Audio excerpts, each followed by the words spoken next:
Okay, so let's start with this character of Edie. Right at the very beginning of the story, we get a lot of information about who our narrator is. First of all, according to your like narration definitions, what kind of narrator is this? Okay, it's first person for sure. And then is she a participant or observer? Okay, cool. So she is like really involved in the story, right? What were some of the effects that we talked about with the first person participant narrator? Ashley? One thing I noticed with the story, like she was the narrator, she was talking in past tense, like this happened a while ago. So I didn't know what that would be. If it would be like a third person or a first person. That's a great point. Like maybe first person participant past tense or something like that. Well, here's what's interesting about that is that as a young girl, she was definitely a participant, right? Because she was involved in this story. But since she is narrating this from pretty far in the future, it seems like maybe it'd be more accurate to call her an observer because she's kind of like observing her past self. So there are all different points in this story where she kind of slips between the two of them. Go to the second page, it's page 120. The first full paragraph. It says, when I went home, I would describe to them the work I had to do, and it made everybody laugh. Okay, that sounds like a participant to me. Here she is, like going back home from work, talking to her family, and everyone's like, wow, that rich family is ridiculous. Mrs. Peebles had an automatic washer and dryer, the first I ever saw. Now it starts to kind of slip into this older age because saying the first I ever saw signifies that she's going to see a lot more. And by the time she's narrating it, she's seen a lot more automatic washer and dryers. And then it says, I've had those in my home for such a long time now. It's hard to remember how much of a miracle it was to me not having to struggle with the wringer and hang up and haul down, let alone not having to heat water. So that's her kind of being an observer and looking back on her past self and saying, wow, like things were a lot harder back then when I didn't have this automatic washer. Now I'm used to it. And then it goes back to participant. Then there was practically no baking. Mrs. Peebles said she couldn't make a pie crust. Most amazing thing I ever heard a woman admit. So now she's back in the present moment. So let's talk about the effects really quick. What is the effects? What are the effects, did we say, of the participant narrator? Yeah, Bridget? You kind of provide more of a wide scope. You can see more points of view and like more what's going on. Wait, the person who is like the main character in the story? No, opposite. Yeah. So the observer is a wide lens, more of the scope. Absolutely. Yeah. So then the participant then would be kind of opposite of that, right? A more narrow lens. What else do we say about a participant narrator? The person who's kind of the main character, Matthew. I like you. Okay, so you are experiencing it. It's kind of about you relating to the character, right? You kind of relate to young Edie. Okay, oh yeah. I was gonna say it feels super personalized and at times it feels a little bit intrusive to be reading it. Personalized and intrusive. Yeah, that's a really good point. It being like, it's almost like we're voyeurs of that person's life and they're sharing their like innermost thoughts with us. That does feel a little intrusive. Yeah, Maggie. Just kind of going with scope analogy. I just thought of this, but like if you think about it like first person, it's like the person looking through the scope when they only have one idea, one thing to look at, and then for the scope is like the third person. It's more the like observing everything because when you have the scope, you can look and you can find anything really. But so it's like more about the context and the things around it. Yeah. Ooh, Keegan. Kind of like since she like switches off the pieces with the participant, it seems more personalized. It's like, and then she like kind of morphs into an observer. That makes the feeling of the story almost like nostalgic for the reader. Great point. Let's put right here. It's like this mixture. Nostalgia. And I would love to spend more time talking about what nostalgia is. But yeah, Peyton. You definitely know who like the main character is. Good. So we know in this story, as we are watching it, or as we are reading it, that Chris is not the guy we're rooting for. We're not rooting for the pilot. We're not like, with the pilot thinking like, yeah, your fiance is super annoying, gotta get out of there, bro. No, we are with Edie on this, right? And so we see everything filtered through her point of view. And yet every time it goes back into Observer, it's what Bridger and Maggie were saying, we get this wider point of view. I think the Observer side of things is a little more judgmental because of that. And because she kind of shifts between the two, it's almost like her old self looking back on her young self and judging her young self for the choices that she made. Okay? So what do we know about, let's set this aside for a minute, my beautiful board now. What do we know about Edie as a character? How would you describe this character? Peyton? Okay. And so she's your age, right? Aren't you guys 15, 16? Okay, so what should we know about this, about her as a 15-year-old? What does that, like, why is it important to know that she's about this age? Oh, interesting. You said it, not me. Yeah, she is interested in boys and what boys can offer her, right? Definitely. What else about this character being 15 is important? Mercedes? Kind of desperate. Because of this? Or because of something else? I think more because of that. Okay. She's desperate, and I think it's like a desperation for something specific here. Like hormonal suggests that she's just like, she wants to make out with somebody, right? And I don't think it's totally that. Like she's desperate for love and affection too, and acceptance. Pretty much. That's where we're at right now. Where was I? Ashton and then to Bridger. Yeah. I guess she's like a little ignorant to the world around her since she's young. She's a little ignorant, a little naive, right? We definitely understand that by the end of this story where she sees this love, affection, acceptance, and she qualifies that as intimacy, right? And everybody around her says, like laughs at her basically for her ignorance. Bridger? She's kind of gullible and kind of stupid also. So it's not just you say about her being ignorant and naive, it's her being a little bit stupid. Yeah, it's kind of like just thinking like everything's gonna work out. Yeah. Even though obviously it's probably not. So it's this idea that she's being too optimistic. Like there's a difference between optimistic and being naive. And she has crossed from being hopeful to being stupid about this guy, Chris, right? And what he can like his sort of commitment to her. Yeah, awesome. So the whole part about her being 15 kind of reminded me of that one scene in like The Sound of Music when the oldest sister falls in love with like the Nazi soldier and she's like, I'm 16 going on 17, I need you in my life. I need you to like tell me what to do. Yeah, okay. So it's not just the love and affection and acceptance kind of signals then like a lack of confidence in herself. Maybe that she's like, I need an older man to sort of like show me what the world's about. And I love that in Sound of Music because it's like, he's like a mailman, right? Like she's just like, wow, you're so smart and mature, like delivery boy. So I think it really does highlight, like that boy doesn't know what he's doing as much as she does, right? But she kind of puts her confidence in him. Maggie? It kind of shows like she tries to get what she wants because I don't know, she seems more independent because she's younger. I feel like a little kid's like, I want that candy, it's mine, and they like try to fight for it for boys. I mean, she's like way crazy.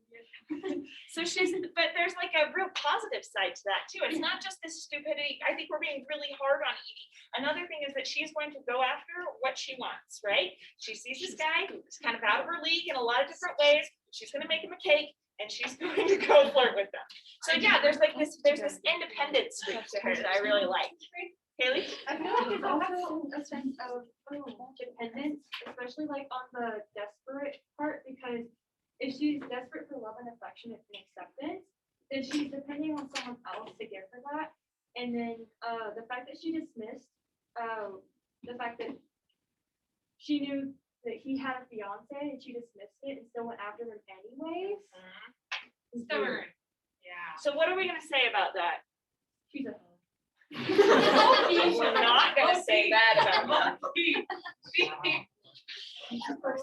We're going to say She says she's able to justify immorality. All right. Based on what she wants. Someone said the word stubborn. I think that's a good thing to add up here. I think she has a lot of stubbornness and I think she has a lot of pride Oh. that we'll talk about. Peyton and then Tash. But I am. She's so desperate for love and affection, but she hasn't gone through anything, so it's like her first love, so she just wants to throw everything at him. Oh, I love that idea. Okay, so since she's without experience, she also then seems to be like kind of vulnerable. Like she's going to open up her heart to the first person who's nice to her. Yeah. Wait, who did I say next? Ashley? Yeah. I was gonna she's definitely irresponsible. She's irresponsible? What do you mean by that? Well, in the story, she with the like the people in the house were gone. She like went to like try on all the ladies' dresses and whatnot. Yeah. I think it's a little. It's not really responsible or like mature to like go flirt with the guy who's on her age. Okay, good. So it's showing her lack of maturity, not just a lack of immorality. It's like she's not really empathetic to what other people are going through.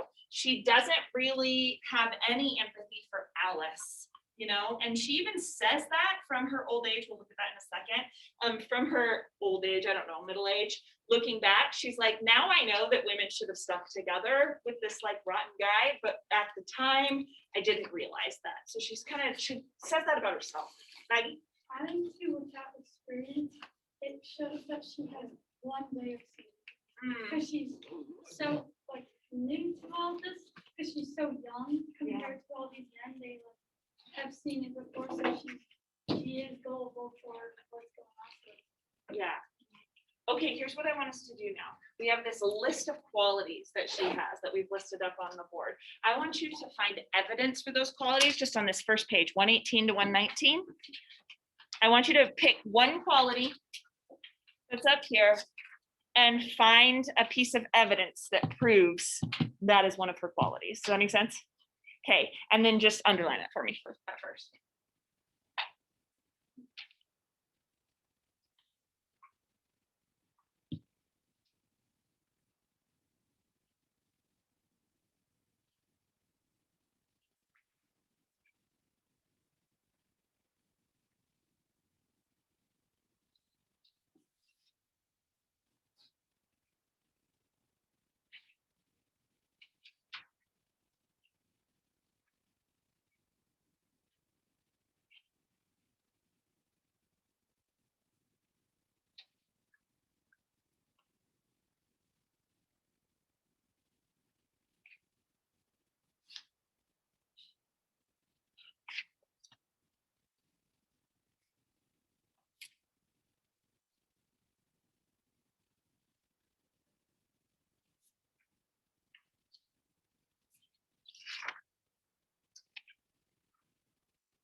All right, once you've found your piece of evidence in the margins, we're kind of doing a guided annotation again. In the margins, I want you to write down what that piece of evidence proves. Try and really connect it to the language. So, you know, if you chose, I could have slapped her, you know, show me, why does slapping create one of these qualities up here? Why does she use that word? Those words, I could have slapped her. Try and comment on the language that Monroe chooses. By the way, this is still international lit because she's Canadian. Alice Monroe, the person.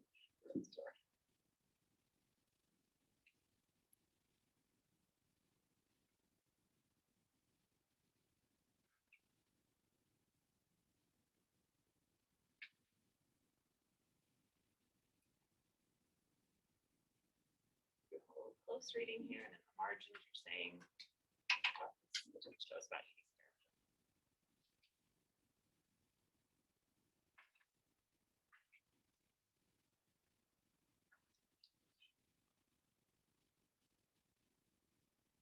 Okay, what did you find in this first page that you think is significant? I'll go to Bridger and then to Maggie. So I underlined the part where Miss Peebles says, let's not stand here guard docking like a set of farmers. And then she says, she didn't say that to hurt my feelings, never hurt her. Yeah. And I think that just kind of proves her stupid amount of optimism. 'Cause, like, she doesn't know for a fact that Miss Peoples didn't say that to her. Because I mean, throughout the book, you see Miss Peoples is kind of rude. So I mean, I honestly think she kind of did say that in a hurtful way.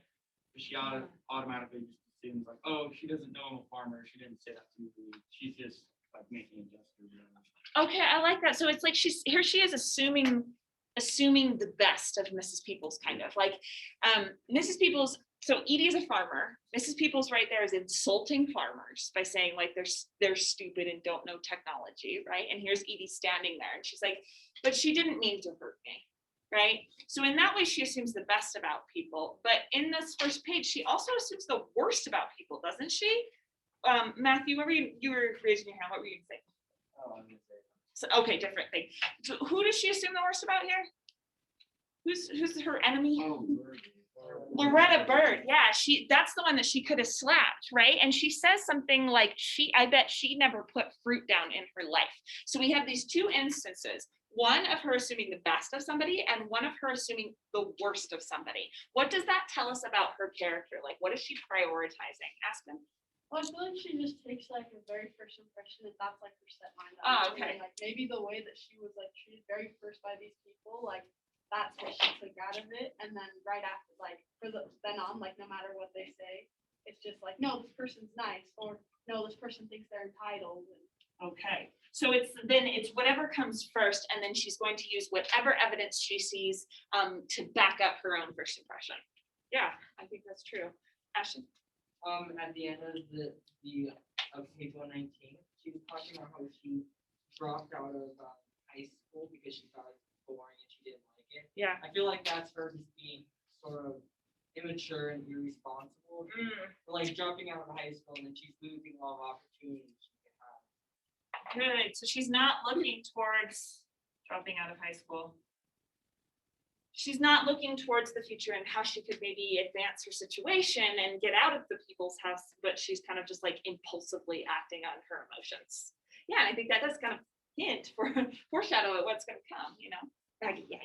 I was gonna say that quote for mine because I think that shows how independent she is, but also dependent on people. Because when she's independent, she's like making her own decisions, saying, "Oh, I don't like that. That's not my thing." But then she's also dependent because her parents like she's dependent on like the people she's working for. She's like, "Oh, this is what I have to do now. I have to see what they're doing and have to help, or else I feel back," you know. But then she's independent because she's like, "It's my decision. I get to do what I want." Yeah, it's what's called a paradox there, that by acting independently, by dropping out of school and making her own choice, she has become dependent on other people to survive. So she's but she doesn't like quite frame that dependence as dependent. She still sees it as herself being independent, right? Okay, I'm gonna kind of work my way around here. Yeah. Wait, so the quote that I did was after they were talking about if they would get in the plane or not, or like to see the town from above. And it says, I said I didn't know, I was scared, but I never admitted that. So she's super dependent on other people's opinions of her. Yeah. Not a big deal. Yeah, so it's like this love, affection, and acceptance has basically caused her to kind of like hide parts of herself, right? And she seems to prioritize what other people think of her. And part of that is because of her economic position too. She has to she has to be thought well of by the peoples or she's going to lose her job. Okay, Keegan? Yeah, I used that same quote, but I said that she was acting vulnerable, but at the same time prideful. Because she was saying that she was scared, but she didn't want to admit it, especially for the kids she was taking care of. She was kind of keeping up her pride, I guess. Yeah. So like, yeah. Okay, let's talk about that in relation to Loretta Byrd too, and Mrs. Peoples. So she assumes the best of Mrs. Peoples. She assumes the worst of Loretta Byrd. How does that relate to this issue of pride? So, Peyton? Like people that she thinks are like better than her or above her, she automatically doesn't like them because she wants to. Okay, so it's kind of like this hierarchy that she's creating. She can't go too far above, right? She can't compare herself to Mrs. Peoples and say like, I'm as good as Mrs. Peoples, because she kind of knows I work for Mrs. Peoples. Mrs. Peoples has more money than me. Mrs. Peoples has a automatic washer and dryer and a bath and so on. So I can't compare myself to her. But Loretta is right there, kind of neck and neck in social status with Edie. And so whatever she can do to kind of push Loretta down a little bit so that Edie can raise herself back up a little bit is going to make herself feel a little bit more independent and more powerful, right? And I think that's what she does with the kids too. Like, I need to look stronger, I need to look more powerful in front of the kids so that I can kind of secure my place in a kind of hierarchy here. Okay, Zach. I feel like the quote from the show is kid talk. Like she says, I was scared. I didn't admit that, especially in front of children. And it feels like she's not ready for this, but she's trying to fool herself into thinking, yeah, I got this totally, but she's no better than the kid herself. She's inexperienced and she doesn't know what she's doing.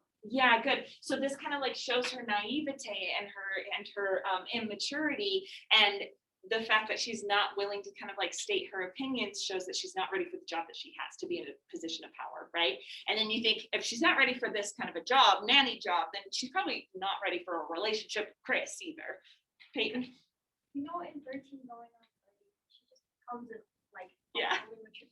That's what she's trying to do. She wants to like be an adult and have all of this cool adult stuff, but she's not ready. She's kind of like shoved into adulthood in a way that like that makes us very uncomfortable to read about, in the same way that for me it's very uncomfortable to watch 13 going on 30. And Big. Have you guys seen Big? Same story but with a guy. Yeah. For sure. She's just like a try hard. She's just trying like way too hard that like it's not even. Okay, so it's like she's kind of transparent in the way that she's trying hard. All right. Matthew, you had something before. Will you mind? What were you gonna say about her? I was just gonna say like the slap quote, Yeah. and because like when you think about slapping someone, she doesn't really think about the consequences of it. And it's kind of for making things. Yeah, she doesn't totally act on it, right? But we hear that in her head, she makes those kind of impulsive judgments about people. Ash?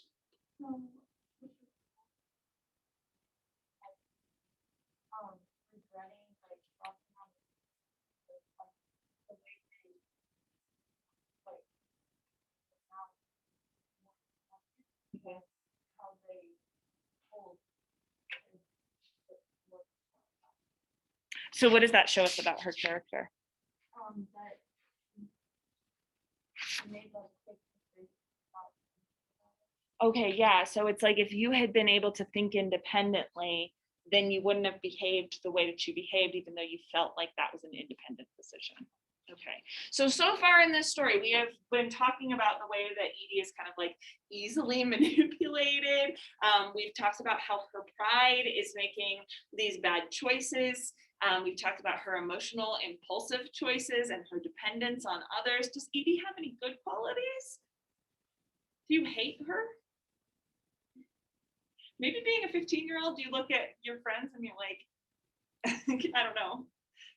Kiara, because I look at her and I have a lot of sympathy for Edie, but yeah, Kiara.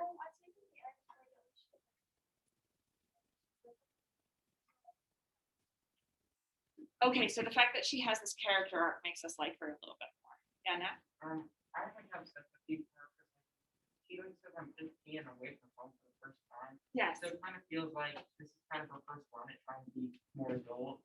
So I kind of feel sympathy for her when she's making these social mistakes. Because it's kind of like she's in this grown-up world, she's still kind of a kid. So you kind of feel bad for her.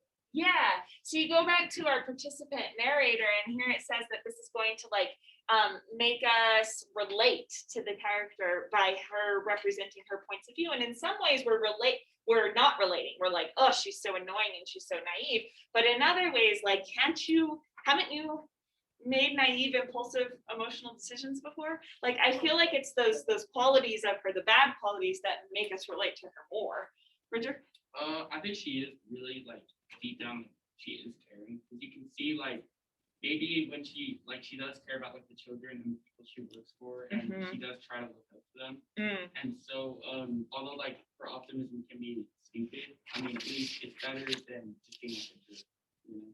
Yeah, okay. So she's like, she might have these thoughts inside too, but she does try not to act out on them. Like, she at least goes through the closet in secret, you know? She at least doesn't say anything to her boss like, hey, that's rude, don't say that about farmers. Like, she is trying to make these mature choices.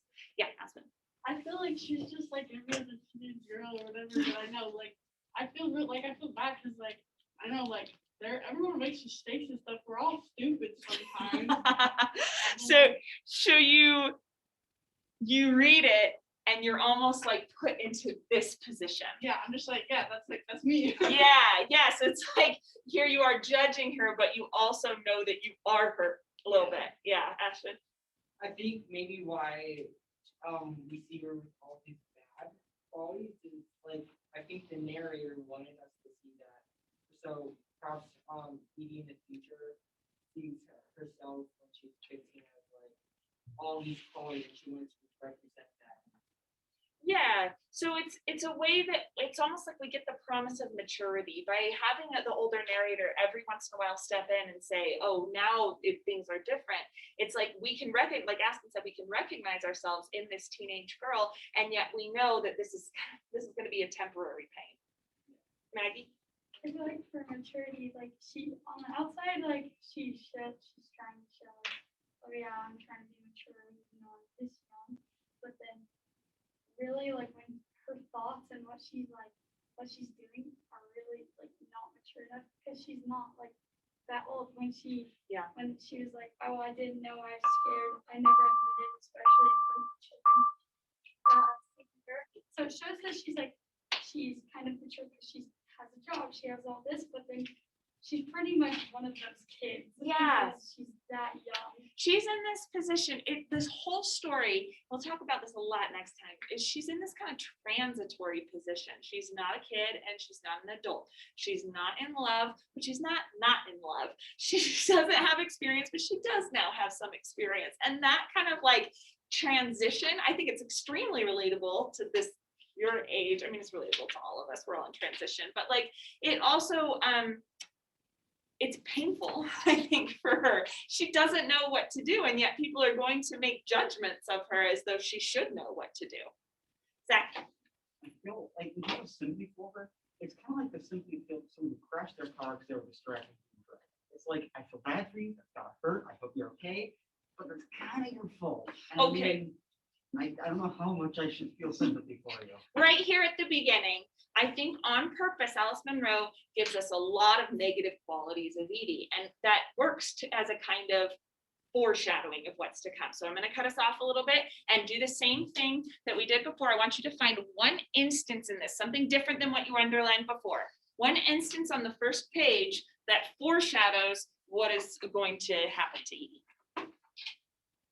Hints at what is to come for her. So it's like, yeah, you're watching your friend on their cell phone texting. You kind of know that friend's going to get in a car crash, you know?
Okay, and now at the bottom of that first page, you've got a tiny little space in the margin. We're going to try to add a theme to this conversation that we've been having, which I think was very, very good. So you've made a lot of points about her naivete, about the way she is judging herself, but about the way she also judges others. You've made a lot of points about her dependence on other people. Here's what I want you to write at the bottom. By using Edie's young voice and older voice as, say, narrators. By using Edie's young voice and older voice as narrators, Munro shows. And then that's, not the most important part. The important part here is that then you add a theme to that. So what does Monroe show by using these two narrative voices? So remember, a theme is like an argument that the text is making. It's a kind of moral to the story, some sort of truth about humanity. What truth about humanity is Monroe demonstrating by using those two narrative voices? And I just want you to write that, everybody, for themselves at the bottom of that page.